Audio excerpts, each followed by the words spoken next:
Šodien mēs testējam Markin Bain paštonējošos.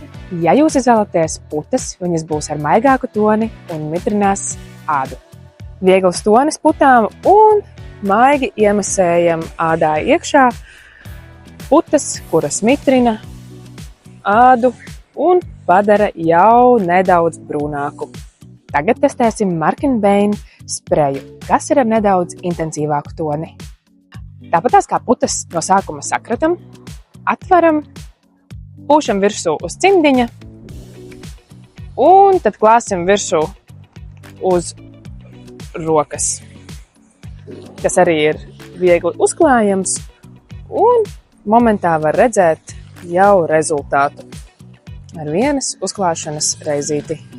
Kā jūs varat redzēt, rezultāts ir acīm redzams. Toties 3 līdz 6 stundu laikā iedarbība būs vēl pamanāmāka. Sagatavojies vasarai ar Markin Bain, lai pastiprinātu savu iedegumu.